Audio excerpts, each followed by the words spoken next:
Hey, this is Pete the Planner, USA Today money columnist and host of the Ask Pete the Planner podcast. When I'm not fixing the weirdest financial situations you've ever heard of, I'm stacking Benjamins.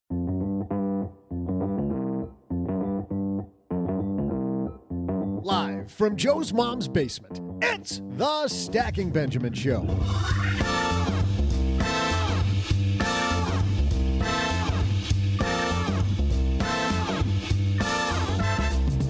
I'm Joe's mom's neighbor, Doug, and today is World Art Day. You know, I'm pretty sure a year ago today was like tax day or something. I wonder what's changed. Well, today we're bringing some high-quality art to all of you money nerds. Check this out. The most artistic thing happened in finance, of course, was the FinTech revolution. What innovations have lit up your wallet? Say hello to the guy who's documented it all in his new book, The Money Hackers, Dan Simon. Also, have student loans? There's lots happening in the area of student loan relief. Today, to help us sort through it, we welcome certified financial planner Ryan Law and certified student loan counselor at Student Loan Hero and Lending Tree, Andrew Pentis. Out of a job? We'll also cover that today. And the changing nature of unemployment and securing benefits on today's show. Plus, we'll so artfully toss out the Haven Lifeline to Nick, and I'll share some of my amazing, completely choreographed trivia. And now, two guys who can't even draw, like, their own conclusions, Joe and O-G.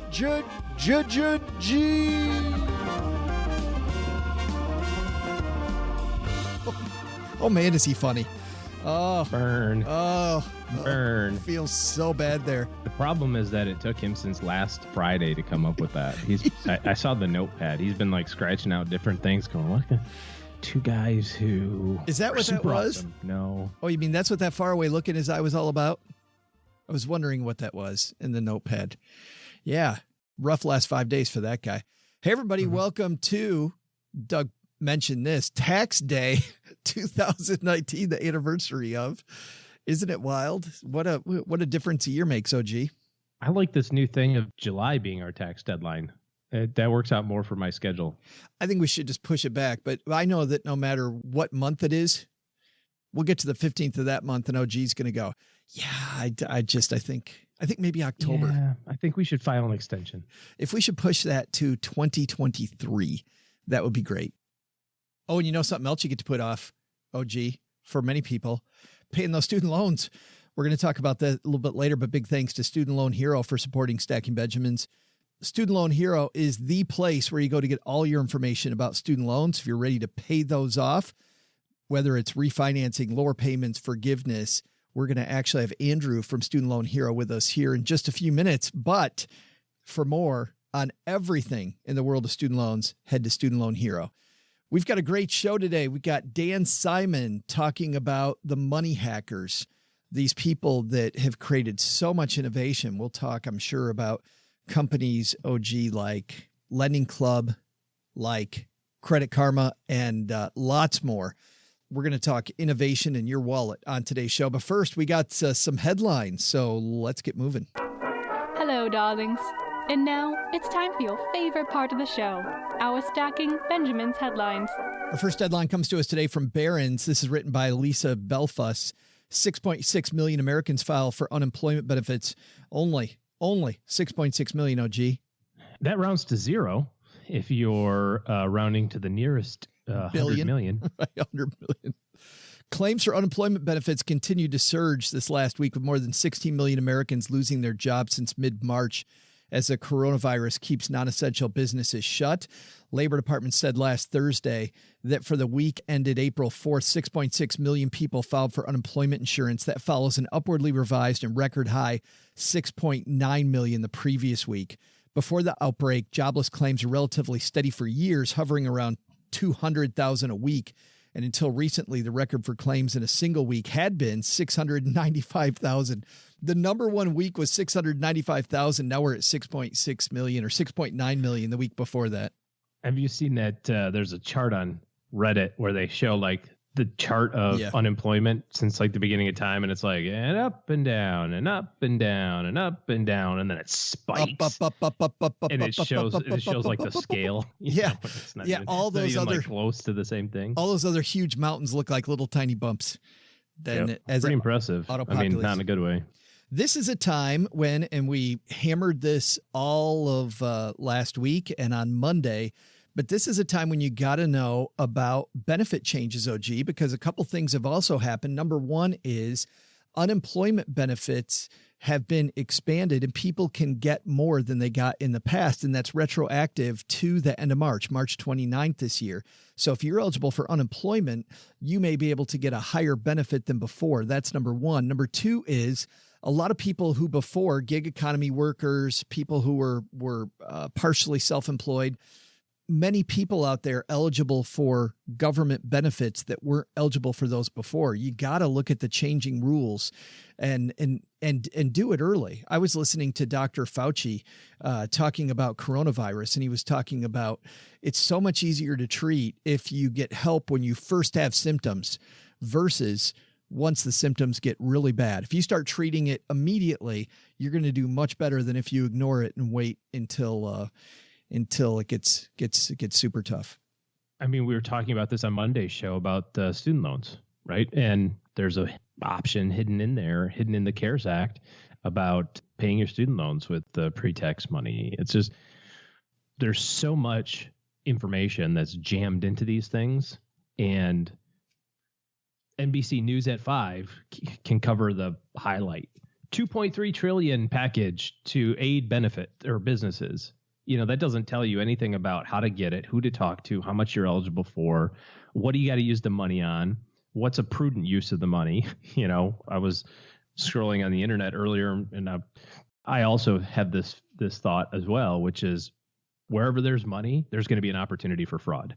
So how much of this is going to go toward fraudulent type things, and how are they going to manage this? That was something that was the problem with the PPP from a week or two ago, was that banks couldn't figure out who was in charge of it. And they didn't want to be left holding the bag if you gave them a whole bunch of bogus documents and said, yeah, it turns out I need $1 million. And the bank goes, yeah, okay, cool. You sent me the documents. And then it turns out you're a liar. Then what? Who's to blame, and what kind of due diligence needs to happen? My concern with a lot of this stuff is that there's just so much stuff flying around. Nobody knows anything. That's going to be difficult later on. I think for now, what is incredibly difficult is not just navigating the federal packages, but also individual states providing their own stuff. Yeah. I know here in Michigan, the unemployment system is so overloaded that nobody could get in. The system was down. I was helping a family member try to apply for unemployment, and we couldn't get through the first several times. We had to try at 6 o'clock in the morning. And when we did that, it worked. Since then, they've also changed the unemployment program here, where if you're a certain letter of the alphabet, you get to go on a certain day. It's called the draft. Yeah. It won't let you through past what is your name. Once you get to what's your name, it will just kick you out if it's the wrong day. They're like, sorry, your letter begins with C. We are presently on D. Please try again in 26 days. No. Yeah, it's bad. Luckily, it's only half and half, but still, the state of Michigan with expanded benefits, I know a lot of states have also tried to do their part. So don't just look on a state level. Don't look on a federal level. There's stuff happening. I know I was reading yesterday an organization of artists putting together a special fund specifically just for artists. So if you belong to an affinity group, there might be relief out there from these affinity groups as well. I'm glad you pointed that out, because I was going to focus on the same thing. A chef that I follow on Twitter, his name is Jose Andres. He's raising money for all the Broadway people, all the employees that are associated with putting all that production together. They've been out of work for a long time. So there's lots of help. There's lots of places locally and regionally. Here's the thing you can't do, though. You can't just put your head in the sand. If you're out of work and it's Wednesday morning, guess what your full-time job is? You got to figure this out. This is what you're doing now. And it sucks because reading government stuff sucks, and talking to government people pretty much always sucks. Filling out government forms definitely always sucks, but you got to do it. This is your job now. Go through all this stuff and find what's available for you that can benefit and help your family right now. And in our second headline, last week, we detailed that the Department of Education had released some new details around coronavirus student loan relief. And you know what? We've got the cavalry today to help give you what you need to know if you're somebody that has student loans. And joining us first is certified financial planner Ryan Law. How are you, man? I'm doing great, Joe. How about you? Well, considering, right, I'd rather that we were all hanging out here in Mom's basement playing games than talking about coronavirus relief, but it is what it is, I think. Absolutely. Yeah, and also joining us from Student Loan Hero and from Lending Tree, Andrew Pentis. He's a certified student loan counselor. Andrew, thanks for joining us, man. Happy to be here. Thanks for having me. Well, you're a guy like me that's used to working from home. So does this feel any different for you other than just trying to stay healthy and not be around people? Yeah, it's business as usual. I find myself dispensing a lot of advice to other folks about how to survive not being around other people all day. Well, and I was going to say, you're going to have a lot of great advice for us today because this is what you guys both handle all day long. Ryan, I'm going to ask you first with the Department of Education guidance last week. What do you think the number one thing is that anybody with student loans really needs to know now that's different than a few weeks ago? Well, the first thing is that the payments and interest are suspended on most student loans. It's not all of them, only ones that are owned by the Department of Education. So that includes direct loans, FFEL loans, which are some older student loans that are held by the Department of Education, and Perkins loans. So payments are suspended from March 13th through September 30th of 2020. Andrew, anything else that you really like about this stimulus package? It's a huge help for most federal loan borrowers. They literally won't have to make a payment on their debt through September 30th. One clarification that's important for a lot of people to be aware of is that not all federal loans are eligible for this. There are a certain number of federal loans that aren't. At Lending Tree, we estimate that about 8 million borrowers could be left uncovered, not to mention all those private loan holders as well. How do we know then, Andrew, if our loan is covered or not? Yeah, the best way to do that is to log on to the Federal Student Aid website using your FSA ID.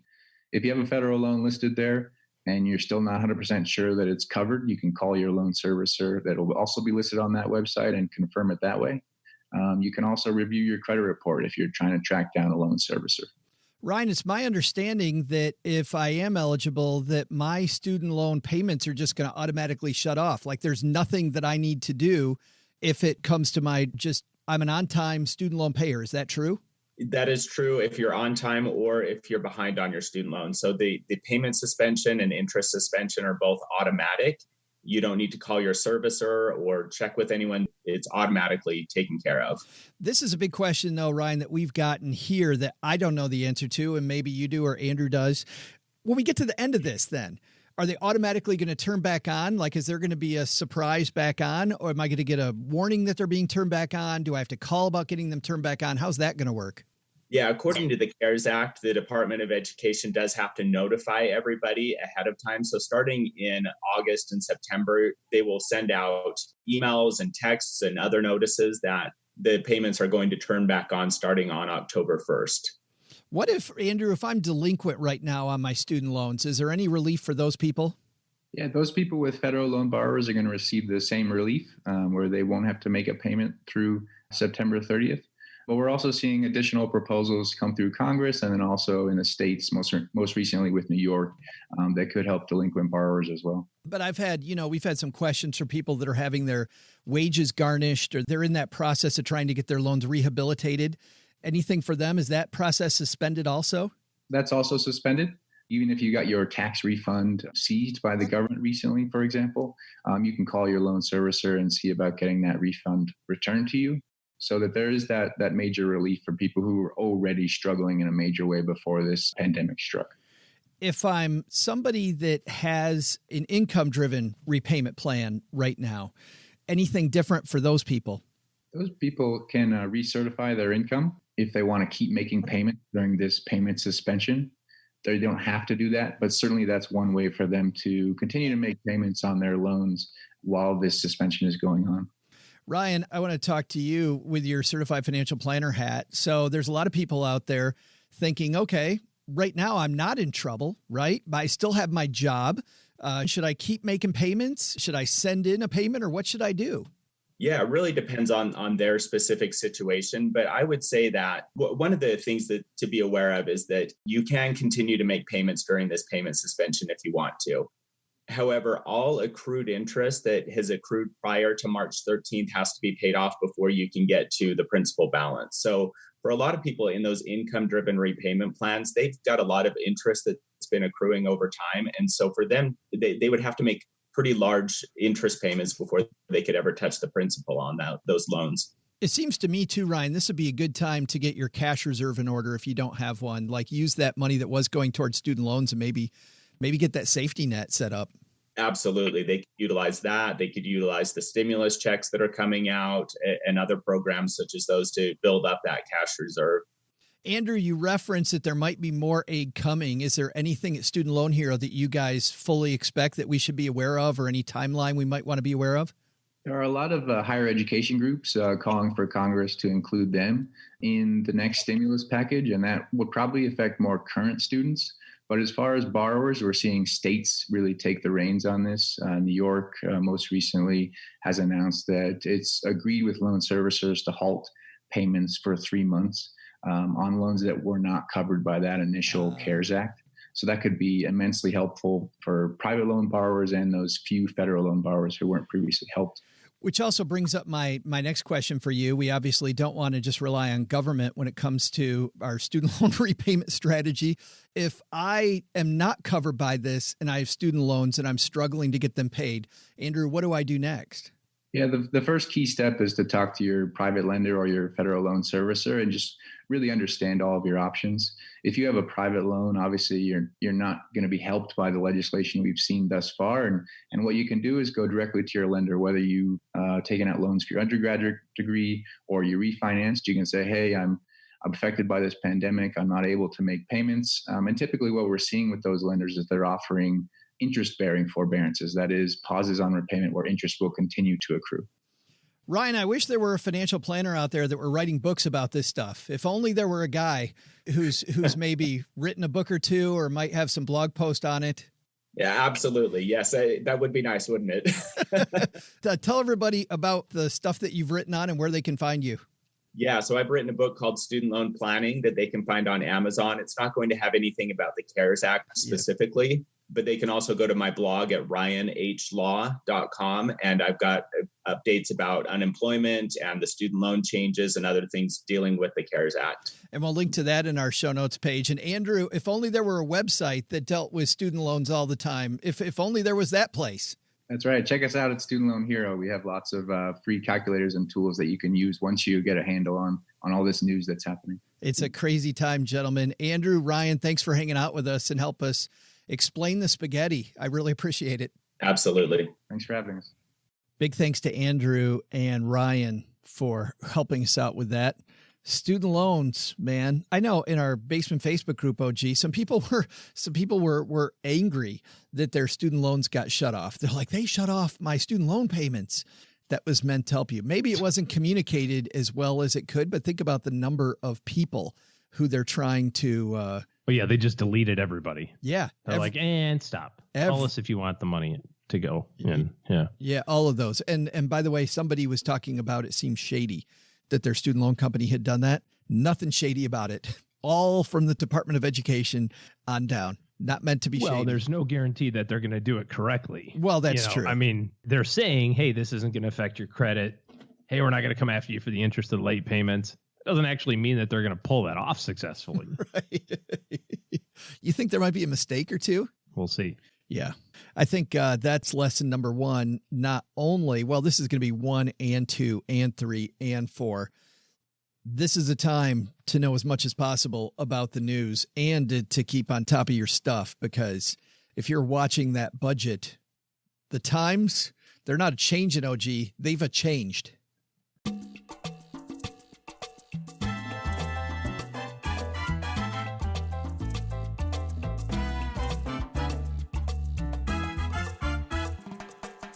Dan Simon is a writer, an entrepreneur, and financial communications expert. He's been part of the FinTech revolution since its inception. He's advised some of the biggest brands in the space, including little-known companies like Morgan Stanley, Bloomberg, and a little firm called Goldman Sachs.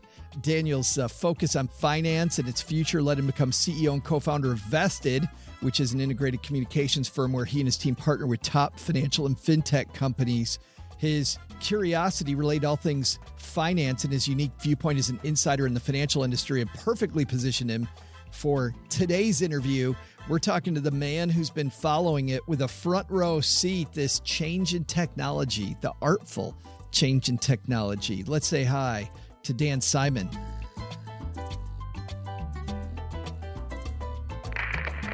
And on my dad's shortwave, it's our new friend, Dan Simon. Dan, how are you, man? Hey, I'm good, thanks. Thanks for having me. I want to start where you start in the book because I found this, I guess, juxtaposition between these two pictures that you paint to be a great starting place, Daniel. You talk about, you've got these big names in New York, people like Hank Paulson, Ben Bernanke, Tim Geithner, and they're all looking at their BlackBerries, right? Which at the time was the big thing that everybody had, because they're wondering, this is 8 days after the Bear Stearns blow up, and they're wondering if it's going to blow up everything. And at that time across the country, you talk about there's something going on that really is creating this incredible new revolution. Yeah. Tell me about that other thing. It does feel a little bit like a pop quiz, Joe. You know, I put the book to bed a good 6 months ago. So I'm going to see if I can make you sweat. No, you're right. That at the heart of the conceit at the heart of the book is about the two coasts. For those of us like me who lived in New York, 2008, when you think about it, means one thing, and it means standing outside the Lehman Brothers building and watching the lights go off. And on the West Coast, 2008 probably is best remembered for the creation of the App Store or Facebook hitting 100 million users. Or maybe if you were super on the interwebs and super techie nerdy, there was this cypherpunk going on, and there was this creation of this white paper by this crazy sort of secret guy called Satoshi Nakamoto, and who came up with this new blockchain technology and Bitcoin. All of that was happening in 2008 too. And so, you have two very different narratives happening at the exact same moment, and that creates, in essence, the world that we live in today. I want to talk a little bit about the iPhone, just because you do such a great job of talking about the early days there. I never realized, Daniel, that Steve Jobs initially didn't care about apps. He didn't want apps on that phone at all. Yeah. How did that come about? Well, because the App Store was a necessity. They say necessity is the mother of invention. If you think about it, the App Store is very anti-Apple in many ways, right? Jobs was a perfectionist. If you've read, Walter Isaacson's biography of him or anything that Malcolm Gladwell has to say on him, he wanted everything to be a perfect box, software, hardware, everything. And so actually the App Store is the antithesis of that. If you think about maybe the worst Dell computer came with that bloatware, right? That's what he was trying to avoid. There's a reason why the iPhone tends not to get viruses. It didn't do some of the things that users wanted it to do. And so they were hacking it. I was one of those people, actually. I got I hacked my first iPhone to be able to do different things. Developers wanted in on it. And so they, that was a concession on Jobs' part. But it begins a progress of opening up. It begins a movement to kind of free it and let people in and let people build with that data. And the App Store was creating in 2008, became a thread of a narrative that exists today. It's so interesting. From that starting point, then you have all of these people in this revolution. And I'd like to start where you do. Obviously, we don't have time to go over the whole book. And if people want it, Daniel, we'll talk about how they can get it themselves. But I would like to talk about maybe the first couple stories. So you got these two guys, Igrim, is it pronounced Akram, and Andrew, and everything changed because one of them forgot their wallet. Tell me their story. Sure. It's Ikram and Andrew.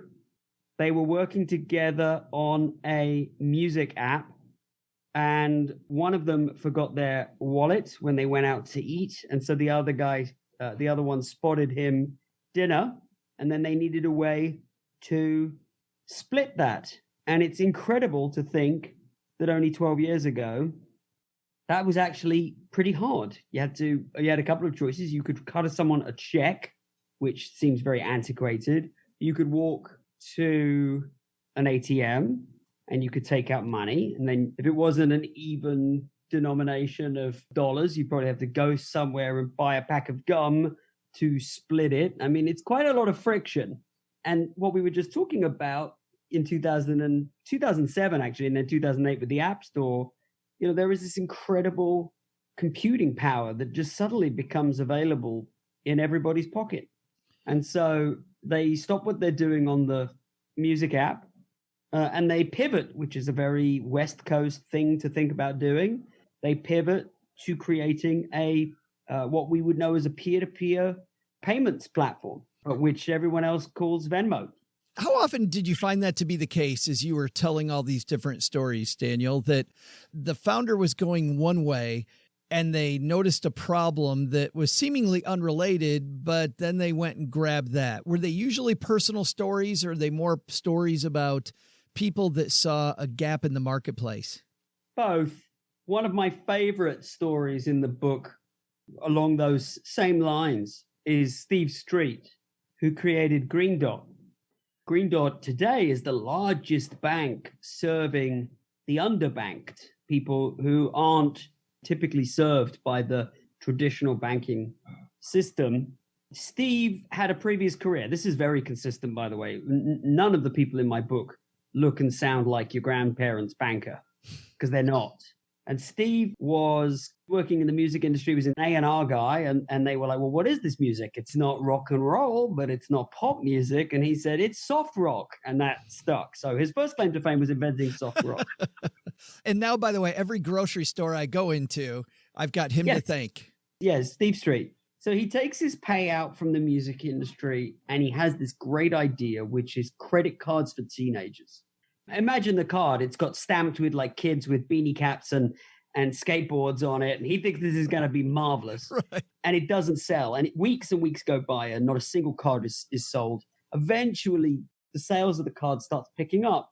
And much to his chagrin at the time, it wasn't teenagers at all who wanted a cool brand of prepaid credit card. It was 50-year-old African-American men. It was 40-year-old Latino men. It was workers from the local building site. And so he starts watching this and he realizes he's created a product for an entire market. Kids could not care about this whatsoever. But who really does want a prepaid credit card are people who are being excluded from the traditional financial system. And so now they have an opportunity. They go into a 7-Eleven, they put $500 down, they get this credit card. That's a great example of an entrepreneur, and it's a marvelous story, but he never sold a single credit card to a teenager. That's incredible. And I wonder, as I sit here and I listen to you, Daniel, banks could be right on top of this. There's the whole banking industry seems like they already have technology. They have technology departments. Why is it somebody with this very personal problem versus the banking institution, which already has, you'd think would be on top of this? Are you asking why did banks not spot these opportunities? Exactly. There's several answers to that. To really understand it, you have to go back to 2008. In 2008, the banks thought they learned a lesson. And the lesson that they thought they learned was when we try and get too far down the creditworthiness spectrum, when we start lending to segments or doing banking services offering banking services to segments of the market that are lower than our high net worth customers. And when we get too creative, too innovative with our construction of funky assets like credit default swaps, then the world comes to an end and the regulators jump all over us. That's the story of 2008. At the same time, on the West Coast in 2008, you have an entire mindset from the likes of Google and Facebook. Right at 2008, this idea of ubiquity first, revenue later is taking off. So you have these two competing ideas. innovation meant constructing really complicated assets around user design and user experience. And so innovation became a dirty word in banking in 2008 and 2009 after the financial crisis, as did this idea of serving the masses. But it took the technology companies to show the banks how. It's interesting. I want to get back on that note to your Venmo story, because I think that leads us right back to these two guys talking about how the idea of writing a check seems outdated. But as you wrote, this company was, although it was ahead of its time, they had a great solution, Daniel. They got discovered at the right time because, as you wrote, they were about to go bankrupt, and this idea would have never gone anywhere had it not been picked up by the gentleman at Braintree.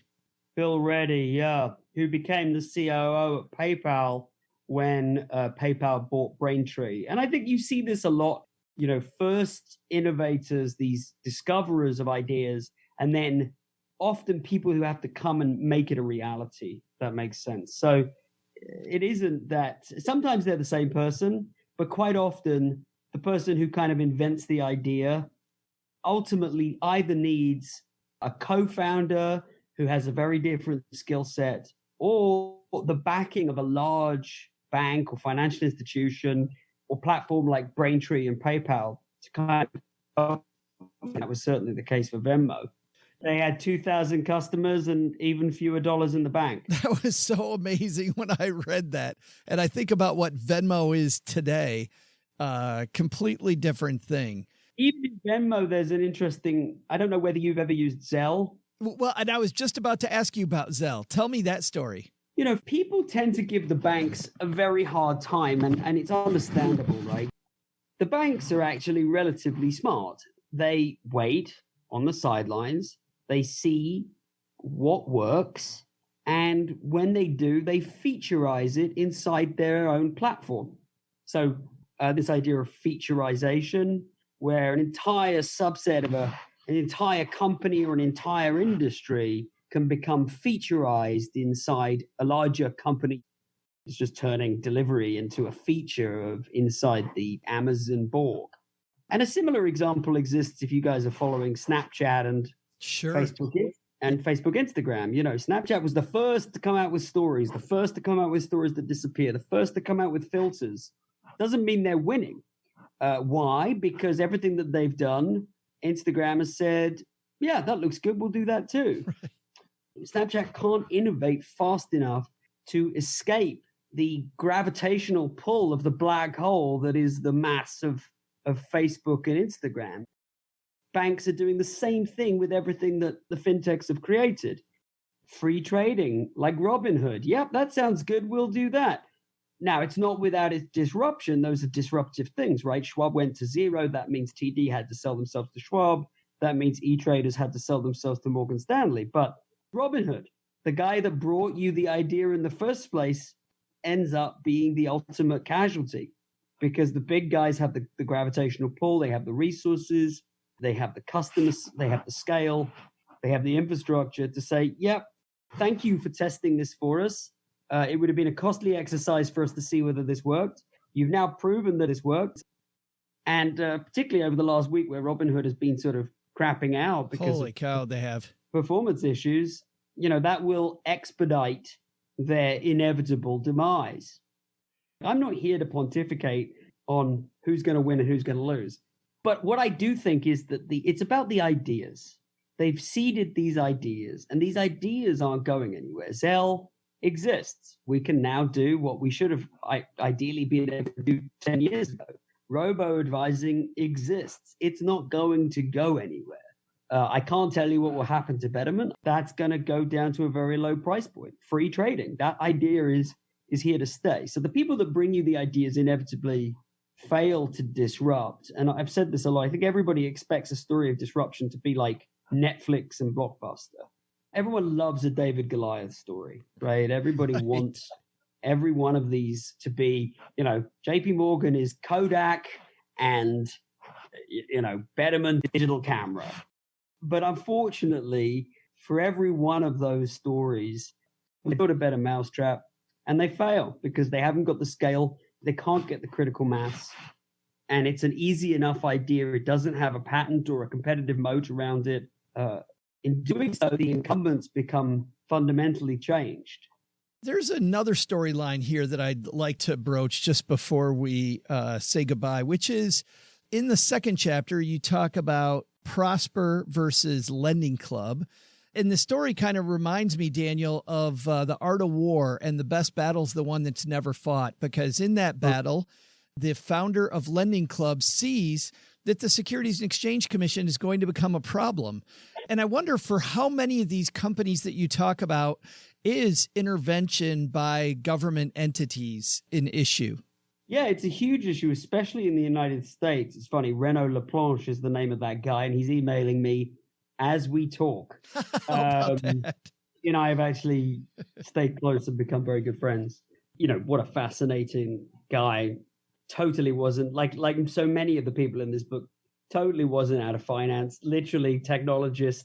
One day he just gets a bill, a credit card statement, and he's like, I lend this to you at 2% and you give it back to me. You know, this unfairness of the disparity between what you borrowed money from me at and what you lent it to me at was offensive. And it was that sense of umbrage that caused him to create Lending Club. But I also love the fact, too, that he saw that he needed help, and even going to Facebook and saying, hey, how can I partner with these other people? I thought was brilliant. But obviously most brilliant, back to what you're addressing, was seeing... the regulatory thing is important. I want to make sure we dwell on. It's a very tough regulatory environment in this country. If you want to start a bank, you know, there are no less than 70 regulators that potentially you have to work with when you factor in the 50 individual state regulators. Some would argue that that regulatory complexity goes beyond the necessary amount of security and actually throttles innovation and plays very much into the hands of the incumbents and makes it very, very difficult for fintechs to succeed. And this is true. If you look at the European neobanks that are trying to make their way over here right now, N26, Monzo, and Revolut, you know, they're all partnering with existing banks. They can't do it on their own. And I think there is a larger thing here. So the storyline on Renault is he's up against Prosper. He has to make a decision about whether to work with regulators or not. He would have been well within his right to say, there isn't an existing set of regulation for this, I'm just going to go ahead. Instead, he puts it on pause, works with the regulators, and it turns out to be the right decision because shortly after that, the regulators put Prosper on pause, set that company back a year, and it was his decision to engage rather than take this kind of David and Goliath, as I say, this outsider posture that enabled him. He played the inside game. Yeah, the same thing with something like Ken Lin from Credit Karma, who, you know, had to persuade the existing credit bureaus to let him work with them. I think the larger takeaway for anyone looking to disrupt any industry, you can push against an industry, but don't expect it not to push back. And if you're going to take on incumbents and you're going to openly say that you're going to disrupt the status quo, there's going to be a huge number of entrenched interests stacked against you. A guy called Charlie Shrem, he was the CEO of the first Bitcoin exchange called BitInstant. He went to jail for his involvement in the Silk Road, but he contends that it was the money transfer authorities, the money transfer license holders, I should say, people like Western Union and MoneyGram, who really conspired with the regulators to shut down his Bitcoin exchange. Put him away. Yeah. Yeah. I'll tell you what, because I don't know if it's that I love FinTech or I love seeing these big institutions meet innovators. And like you said, it's not David versus Goliath. It doesn't always end happily, but man, it's been a page turner. The book is called The Money Hackers. And I'm assuming, Daniel, we can get it everywhere, correct? You absolutely can. The quickest and easiest place to get it is Amazon. If you just search Amazon for The Money Hackers, you can order it today. Well, and I need to ask you another question, which is you always have so much going on as I have been following your career. I have to ask, you talked about, you put this book to bed a few months ago. Now you're talking about it with people like me. What's next for you? Where is your lens going to shine next? Well, in the very short term, I'm going to be sharpening sticks in my bunker in New Jersey. Right. As all of us, right? But assuming I don't end up as a sort of Mad Max warlord controlling the water supply, my next area, I think, for a book in particular, the thing that I've always been fascinated about is small business. I'm a small business owner myself. I'm an entrepreneur. We actually have a small business crisis going on in this country right now. Small business formation, which is, by the way, the engine of so much of our national growth and our employment, is at pretty much all-time lows. Right. I kind of want to get to the bottom of why, and I want to try and encourage people to make that leap and reignite that entrepreneurial spark in people. I can't wait to read about that, but I also can't wait because I'm only halfway through The Money Hackers to finish this one. Yeah, you got to finish this. Yeah, absolutely. There's some other good stories in there for you to read. I can't wait. And by the way, for anybody who is on their commute or walking the dog, we've got you covered. We'll have a link to The Money Hackers on our show notes page at stackingbenjamins.com. Daniel, it was great talking to you. Thank you so much for telling us stories about The Money Hackers. Joe, thanks so much for having me. Hey, trivia fans, it's your old pal, neighbor Doe, and I've been Doe? Oh, for God's sakes, Joe, doesn't anybody proofread these scripts? There's no H at the end of my name. All right, take two. Hey, trivia fans, it's your old pal, neighbor Doug, and I've been thinking we should think bigger with our art to celebrate World Art Day. Dream big, I say. I'm not going to limit my craft to just these yahoos in the basement. Time to take a stand and get it out to the world, And what's bigger than a huge sidewalk chalk drawing in the driveway? Cost? Ha, just the price of chalk. But benefit? Huge! It's a huge lift in the spirit around the neighborhood, at least, because someone put the word out on Facebook. Okay, could have been me, but it doesn't matter. People are already starting to gather. Don't worry, they're all at least 6 feet apart. Hashtag social distancing.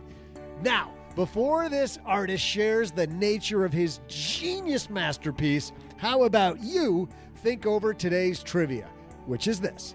What prolific inventor and painter, besides me, was born on this date back in 1452?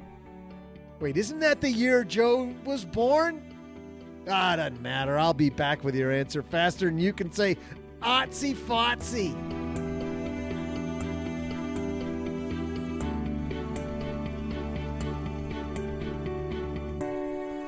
Well, you heard Andrew here earlier, but big thanks to Student Loan Hero for supporting Stacking Benjamins.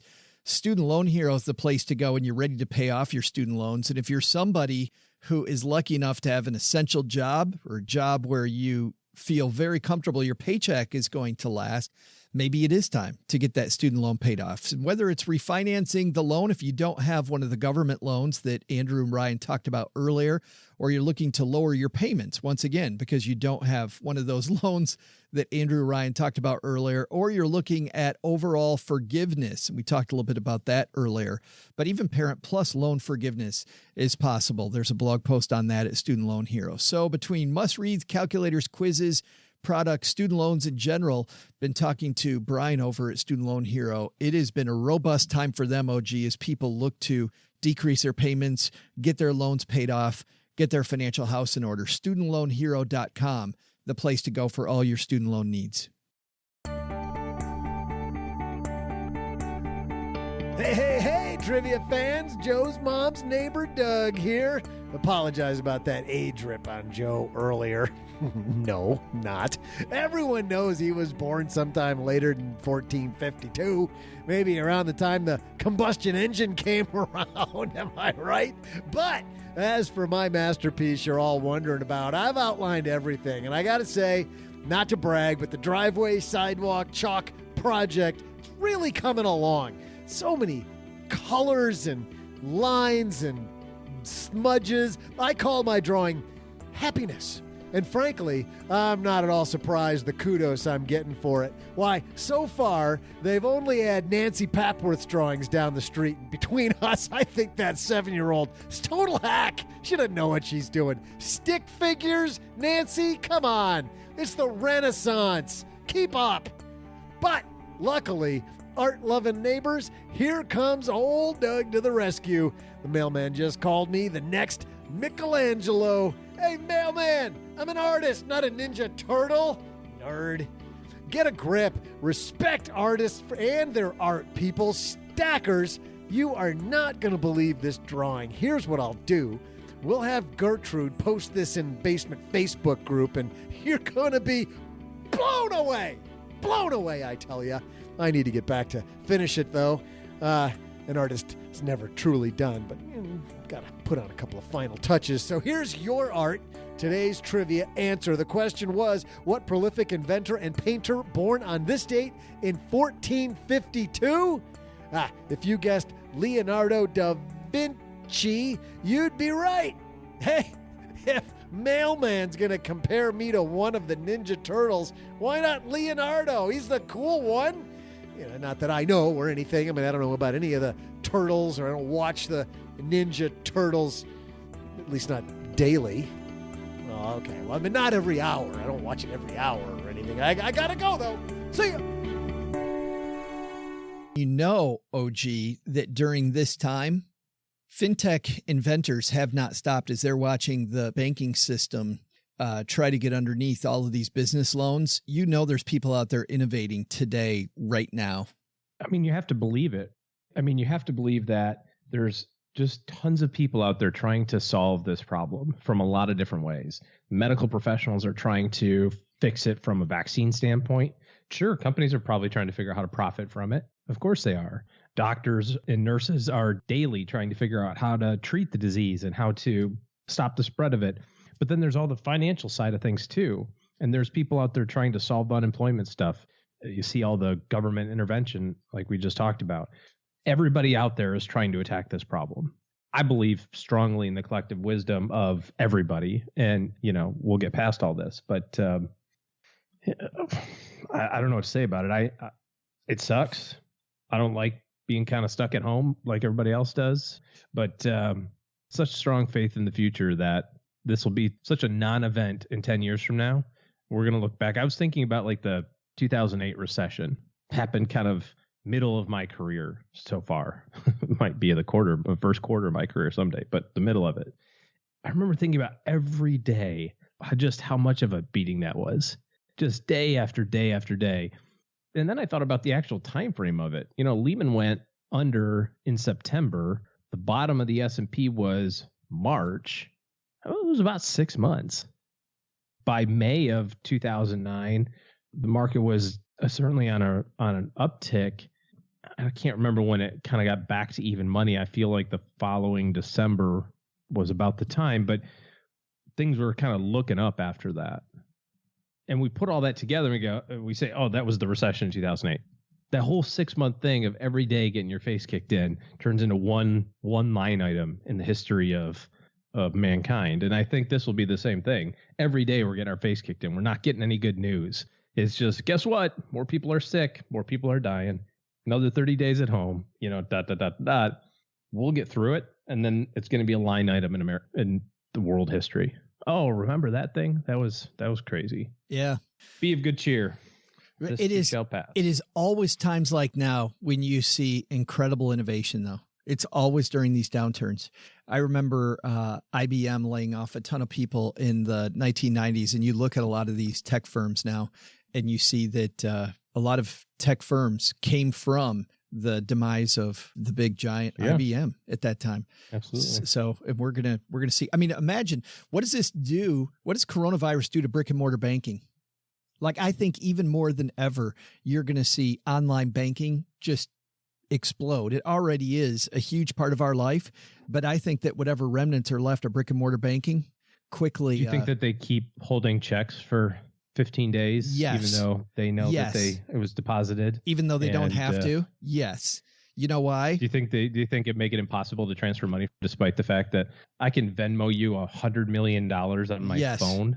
Absolutely. And you know why? Because bankers are not your friends. That's why. Oh, okay. Yes. Because your bank try to be. Yes. I told him that the last time I was in there. I thought we were friends. No. He was going through all this stuff because this is well chronicled. We were having an issue on Twitter. We talked about this.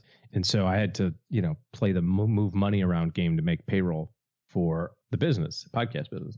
And after all the dust settled, I wanted my money back. So I went to the bank and I said, well, I went online and I tried to wire it. You couldn't wire it online. So I had to go to the bank. The guy's sitting there and he's like typing stuff. He goes, thank you for being a customer for so long. I'm like, yep, sure. And he says, it says here you don't have a credit card. A credit card would really help in times like these. If you kind of, I said, no, we're not doing that. Have you thought about a savings account? I said, listen, you and I are not friends. Can we just get to this? Like, I don't want to be here. You're forcing me to be here to fill out this paperwork. Yeah. That I could do electronically at many other places. We can be friends later after this all passes, but just can you get through this for me? He wants to pretend he's my friend until he sells me a credit card. I remember when I was at the Citadel, our sergeant was being very nice to us, Mr. Foster. Everything was getting pretty relaxed one day as we're standing out on the line waiting to form up so we can go march to breakfast. And some freshman went a little too far. And Mr. Foster just snapped and got in his face and goes, I might be a nice guy, but I ain't your buddy. And I think about that every time I'm in one of those business dealings. That's not my buddy. Might be a nice guy, but I ain't your buddy. Hey, let's throw out the Haven Lifeline and tackle some of life's most important questions, OG. Our friends at Haven Life Insurance Agency put what you value first. Hand sanitizer. And bankers who are your buddy. Yeah, right. It's your loved ones and your time is the answer. But that's why they've made buying quality term life insurance actually simple. So you have so much more time to spend with your loved ones. Head to stackingbenjamins.com/Haven Life now for a free quote. It's a super simple application. It's all online. You get an instant coverage decision.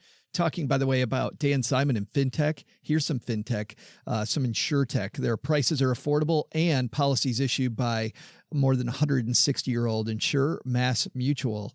Let's say hi to Nick today. Throw out the lifeline to him. Hey, Nick. Hey, Joe and OG, and honestly, hopefully Paul Pant. I'm here doing my best Len Penzo and socially isolating myself, and my mind started to wander. I was thinking, given the recent hit in the stock market, I might stop Roth IRA contributions and in turn increase my 403B contribution. This would mean 22% more dollars in the market for the same take-home paycheck. Is this a legit strategy during recovery periods, or is this market timing by another name? Thanks much in advance. Thanks, Nick, for the question. And you may not know this, but Paula has been resting a lot lately. She recovers from coronavirus. We do have her scheduled to be on the show here on Friday, but we wanted to answer your question ASAP. That stands for as soon as possible. This is the show where we don't use jargon. That's right. Try not to. Yes.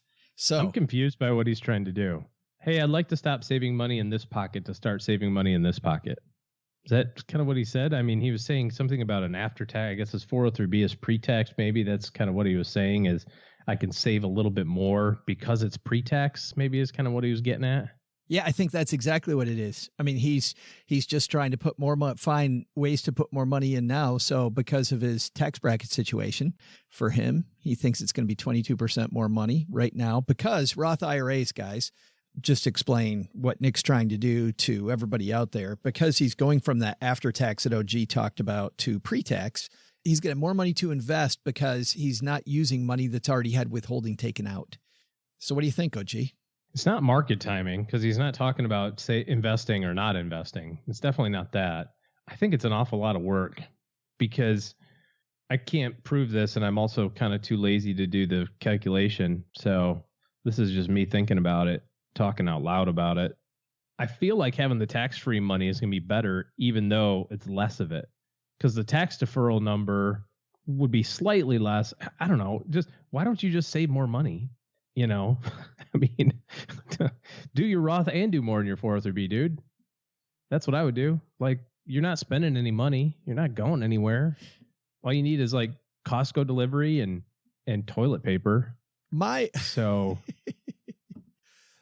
process is, I don't know what this does long-term to his, what we call the tax triangle, which is money that is in different taxable locations. I mean, how much money does this end up changing for him in a tax-free pot of money versus a pre-tax pot of money? If he's not maxing out his 403B and he is maxing out his Roth, he probably already is going to have a bunch that's in a tax-free spot. I don't know what his goal is for the long term. If he can get away with that and have it work for him in the long term, maybe. Well, yeah. And are we talking about like a few $100 here or there? I mean, how long do we do this for? During the recovery, whatever in the hell that's supposed to mean. Well, I'm going to do it for the next 6 months. So what does that save you? If you stop your Roth for the rest of the year. Here's the problem with Roth contributions, though. Once the year goes away, you've lost it. It's over. Once you get to April of next year, probably not July like we got this year, but once you get to April of this year, or I'm sorry, next year, 2020 opportunities are gone. And if you're not maxing out your 403B already, I don't know why you wouldn't just stretch and try to get it done. Cash flow be damned. Try to stretch it instead of nickel and dime it. I just, it seems like an awful lot of work for maybe not a lot of benefit. Somebody else do the math and let me know how this works out. So you can do all my math work for me. That would be fantastic. But I do agree with you. Doing the cost benefit analysis, I think that's the big picture before you make some of these fairly esoteric moves. Makes a lot of sense to me. Like, why am I going to make a move that's going to increase my ability by $4 or whatever the number might be? Here's what would make the big difference. I'm on record to have said many times, your life expands into the money that you let it expand into. We've all had experiences, and I don't care where you are in your career, where you made $10,000 one year. You said, gosh, if I could make 20, I'll be set. You made 20 the next year. You said, gosh, if I could make 50 someday, I'll be set. Then you make 50. Then you say, gosh, if I could make 80, then I'll be set. And then you make 80, and then you're never good enough. You weren't any happier at $80,000 than you were at $50,000. Then you'll be at $150,000. You just have more stuff and probably a bigger place to store it all in. So if you're able to stop that acceleration of lifestyle any point in time, you don't have to stop it forever. You just have to stop it once and capture those gains, capture that extra cash flow and invest it instead. And then from that point on, accelerate. You're going to be way better off. So my challenge is, rather than trying to nickel and dime this, should I kind of try to squeeze another drop of juice out of this orange? Why not figure out a way to save an extra $100 a month in your 403B or $500 a month in your 403B from now on? Because if you can do it today, and when you go back to, quote, normal living, where you're going out and you're spending money at the movies and you're going to the bar and you're going out to dinner, whatever, if you're already established in the habit of saving that extra or investing that extra money, you won't be able to do that. Frankly, let me tell you something. This is how this ends. We don't go out again a lot. It will take a long time to ramp that back up again because everyone is going to be super nervous about it. Even those of us who aren't super nervous about it and don't walk around with bags on our head.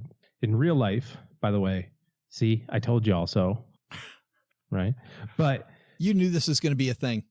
Yeah, I'm a little early in my fashion sense, but I guess my point is this: you'll get a better bang for your buck if you can stretch right now and say, okay, how am I going to invest an extra $500 a month into my 403B from now on until the end of time, as opposed to how do I finagle this to get an extra 11 cents in my 403B because, the market's down a little bit.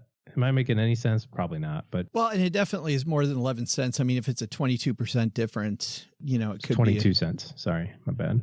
Well, 22 cents on the dollar though. I mean, if he's saving a couple $100 paycheck. If he's saving $500, then he's assuming that his tax rate's at that marginal number, which is highly unlikely. And if he happens to be taxed at the marginal 22% bracket right now, then he for sure has enough money to do both of these things anyway. So, that's my 2 cents. It's probably a 10% change after tax. or 12% change after tax. And didn't we just have a caller like last time or 2 times ago? It's like, yes. Hey everybody, yes, I'm doing great. I'm super rich and everything's wonderful. Like maybe this is the same guy, calling in a second time. Exactly. Yes. I don't know if I've told you guys or not, but I'm in the 22% bracket and accelerating ever so quickly to the 24% tax bracket. When he gets to go back out to a restaurant, he's sitting there with his, the server comes up to take his order and he's like, yeah, so if I'm in the 22% bracket, what would you order? Exactly. Yes. Yeah. It's like pointing with your guns. Which way's the restroom? Bam. Is the restroom down there or down there? I think we need to go over there. So, Nick, here's the answer to your question. Just invest more money. I don't give a damn where you put it. Invest more money. From now until the end of the time, and you'll be happy you did that. Big thanks to Nick for writing in. Mic drop. Nick's like, where's Paula when I needed her? Head to stackingbenjamins.com/voicemail if you would like us to push the envelope on your question. I like that challenge, OG. How can you save more money? Especially do now. it. Especially, do it. Do you know how long it's been since we've been to a restaurant?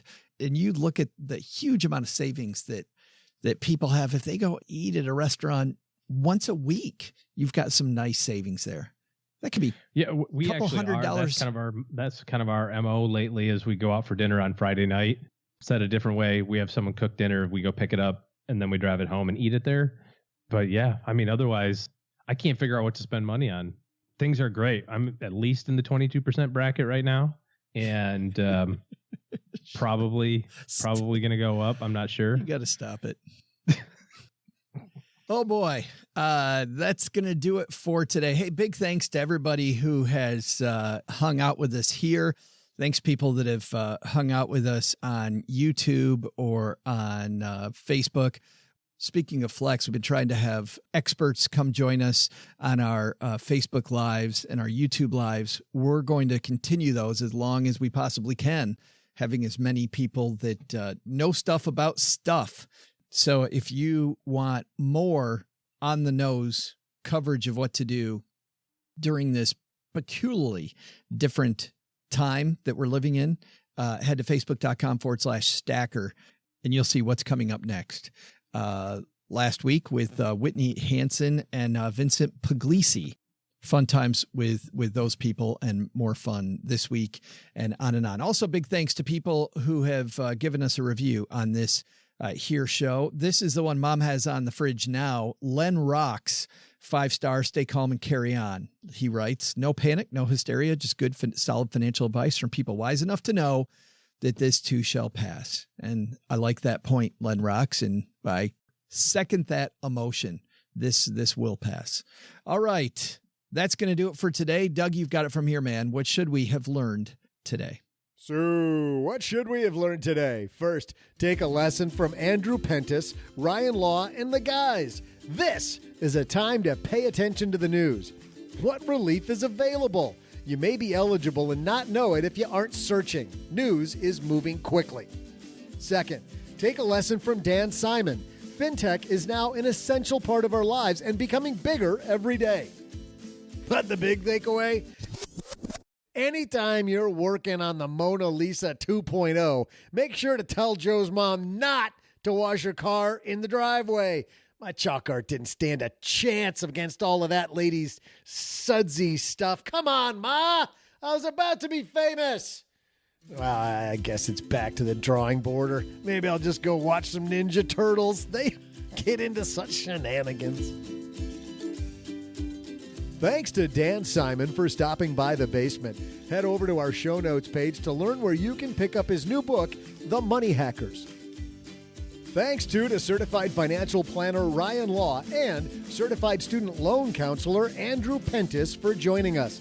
You'll find links to all the fine things these hardworking men do on our show notes page at stackingbenjamins.com. Also, big thanks to Rainbows Over the World Facebook page. Go check it out. People are creating great art all over the world to share a little positivity.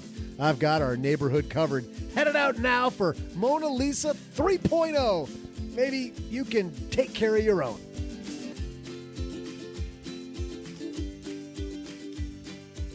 This show is created by Joe Saul-Sehy, produced by Taylor Stevens, and engineered by the amazing Steve Stewart.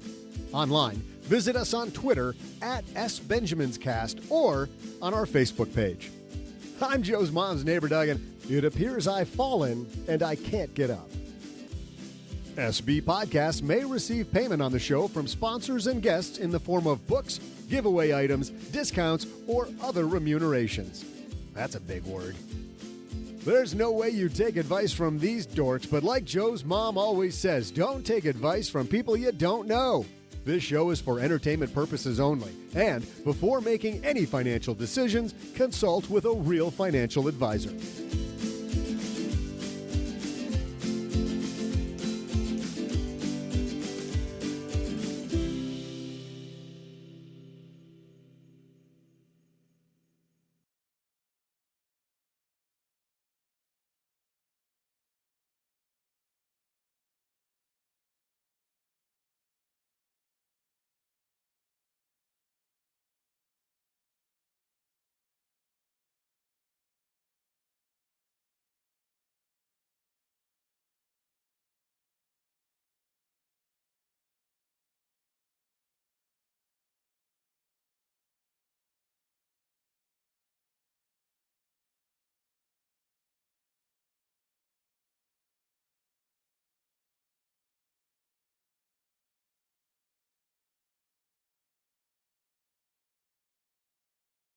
Well, as we've been looking for other stuff to watch during the outbreak, Cheryl and I finally got on Disney Plus and we watched this thing called The Mandalorian.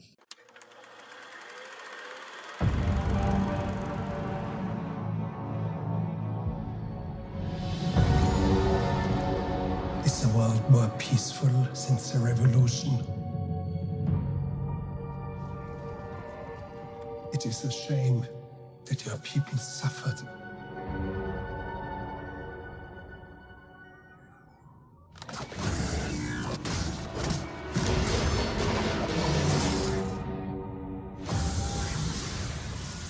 But bounty hunting is a complicated profession.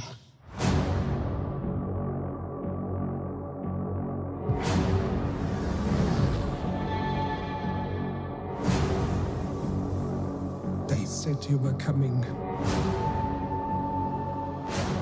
They said you were the best in the parsec.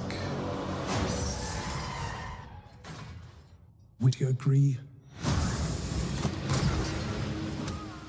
And what follows there is a kick-butt battle scene where you see the Mandalorian, guy who looks a lot like Boba Fett, is fighting a bunch of different people. This is Disney Plus's opening salvo on what we found out last week was a huge lift for Disney stock, OG, as Disney Plus has just garnered tons and tons of subscribers over the short time that it's been around, very quickly catching up with Hulu, just behind Hulu, to be in fourth place already. You think about Netflix way ahead with their lead, but the fact that Disney Plus caught up so quickly, I think says a lot about the power of the mouse here. With my phone plan, we got a year free. I was not going to sign up for Disney Plus because there's so much stuff to watch. And I thought, no. But now that I'm home and searching for something really fun to watch, decided, you know what, let's give this Mandalorian a try. Since all I've heard, and I'm sure that you've heard, just great stuff about it. So it follows a bounty hunter. He doesn't talk very much. At its heart, this show, OG, is a Western. I mean, even though it's set in the Star Wars universe, if you're somebody that likes good guy going out after outlaws in the Wild Wild West, that's really what the story of The Mandalorian is and is modeled after. The creator of Mandalorian is Jon Favreau, who you may know has done just some phenomenal work from originally he appeared in a show called Singles. He was the lead actor and creator of one of my favorite movies called Chef. And that's a great movie where he owns a food truck.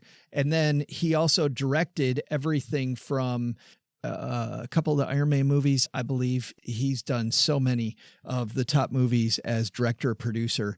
He just has a great eye wherever Jon Favreau is involved. This series was so good. It was just, I could give it this huge hearty thumbs up. And by the way, if your kids are maybe 10 years old or older, I think it's a big thumb up there too. I think it's just a fun story. There's a character in here. So there's a character that doesn't have a name, but everybody's been calling it Baby Yoda. And I've read elsewhere that Disney was caught flat-footed by how much people love Baby Yoda, which after you watch The Mandalorian makes me think the people at Disney must be idiots, because it's clear from the beginning of this. I mean, Cheryl's going crazy for Baby Yoda. I'm not sure that they were flat-footed. I read that they specifically did not allow any of the actors or merchandising people to put that out in stores because they didn't want to give it away. And they knew that if they put a Baby Yoda doll out tied to the Mandalorian, people would be like, what is it's the Baby Yoda, and it gives away a part of the story. So they had to keep it tied to the vest. And then this came out originally around Christmas-y time. Yeah, and then demand was through the roof immediately. They didn't have any availability for Christmas because they weren't able to do it. Calculated risk, I guess. Yeah, maybe so. I got to tell you, ever since I got Disney Plus, I've been watching a ton of it. I just read that they crossed 50 million subscribers. It's amazing. That's at what, $15 a month? Is that how much it costs? No, $6.99. Yeah. So they're only making 350 million a month on it. That's it. Maybe our podcasting strategy, doing this for free, was wrong. Yeah, I was just thinking about what the offset is on the park attendance. So they're not making money on parks. Not even close. Well, I understand they make way more money on parks. Sure. But, Well, it certainly just helped the stock when they announced that number. Mm-hmm. Was it 50 or 60? Dude, I think it was 60. I just read that it said 50. All right. We'll let it go.